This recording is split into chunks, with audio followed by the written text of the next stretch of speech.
Bonjour à toutes et à tous. Aujourd'hui, on va s'intéresser à tout ce qui est annotation, surlignage, notes sur une liseuse Kobo. Donc ici, j'ai une liseuse Kobonia et c'est sur cette liseuse qu'on va faire toutes ces opérations. Avant tout, n'oubliez pas de vous abonner parce que vous allez voir que je n'ai pas chômé aujourd'hui pour arriver à exporter des notes sur la liseuse Kobo. Voilà. Donc vous allez voir que ce n'est pas une mince affaire, mais j'ai dépatouillé tout ça pour vous. Donc n'hésitez pas à laisser un pouce bleu si ce petit guide, ce petit tuto vidéo vous a aidé. Autre chose, il y a également une newsletter. Vous pouvez vous inscrire gratuitement, vous renseigner votre email et je vous envoie un email dès que je trouve des réductions sur des e-books ou des liseuses. Voilà, donc si vous voulez faire un cadeau, n'hésitez pas à vous inscrire pour être au courant des dernières réductions sur ces petites machines qu'on aime tant. Donc sans plus attendre, on va passer à tout ce qui concerne les annotations, la prise de notes et leur export sur ordinateur pour les liseuses Kobo. Donc la première chose à savoir, c'est que voilà, sur un e-book, vous pouvez ici surligner des passages comme ceci et ajouter une note par exemple. Voilà. Donc là, je vais écrire un peu n'importe quoi. Ça sera la surprise de voir ce que ça va afficher. Voilà, pas grand chose d'intéressant. Vous enregistrez une note et ensuite vous pouvez accéder aux notes depuis la liseuse.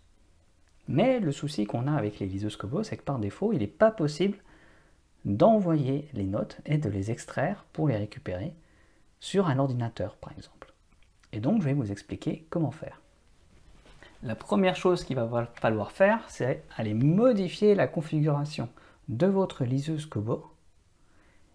Et ça va être un petit peu compliqué parce qu'il va falloir la brancher sur un ordinateur et mettre les mains dans le moteur. Donc je vais vous expliquer tout ça. Je vais brancher ma liseuse Kobo et on va se retrouver sur l'ordinateur pour que je puisse vous montrer comment faire.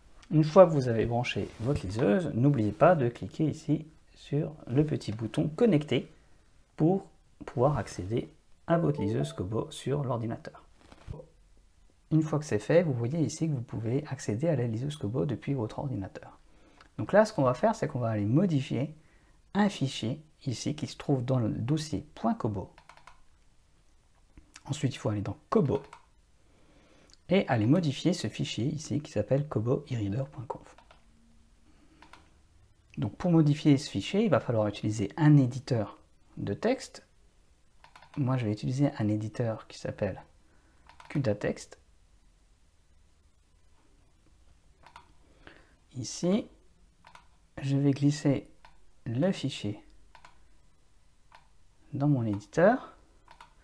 Et après, je vais chercher une ligne en particulier, celle-ci, où il y a écrit Feature Settings. Et là, je vais ajouter cette ligne-là, qui s'appelle Export Highlights égale True.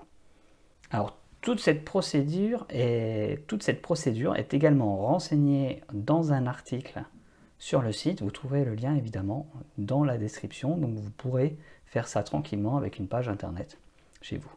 Une fois que c'est fait, que vous avez ajouté cette ligne-là, vous sauvegardez bien votre fichier, vous fermez, vous éjectez en faisant un clic droit la liseuse Kobo, et ensuite, dans la liseuse, vous allez voir que ça va faire apparaître un menu qui va vous permettre d'exporter les notes. Pour ça, il faut aller dans les livres. On va retrouver le fichier EPUB sur lequel on a pris une note ici. Voilà. Et ce qu'on va faire, c'est qu'on va laisser son doigt appuyé dessus et ça va faire apparaître un nouveau menu qui s'appelle Exporter les passages surlignés. Ici, je vais cliquer dessus. Vous voyez que la liseuse Kobo nous propose de renseigner un fichier. Je vais cliquer sur Exporter. C'est fait. Donc tous les passages surlignés, les notes que vous avez créées, sont maintenant dans un fichier sur la liseuse et vous l'avez compris, il va falloir rebrancher la liseuse Kobo pour récupérer les fichiers. Voilà, j'appuie sur connecter. Je me retrouve une fois de plus dans le dossier de ma liseuse et voici le fichier. Je n'ai plus qu'à cliquer dessus et voilà la note, la notation que j'ai créée avec ma note, et vous trouvez aussi toutes les autres notes du fichier. Donc c'en est terminé pour cette vidéo. Vous avez vu, c'est pas évident parce qu'il faut modifier un fichier de configuration sur sa liseuse Kobo. Je n'en connais pas exactement la raison. J'espère que cette option sera activée dans le futur par défaut sur les liseuses. Et maintenant, vous pouvez exporter vos notes Kobo vers un ordinateur pour les envoyer par exemple par email ou les retravailler dans un traitement de texte. Si cette vidéo vous a plu, n'hésitez pas à laisser un pouce bleu et à vous abonner. Et je vous dis à bientôt et bonne lecture. Au revoir.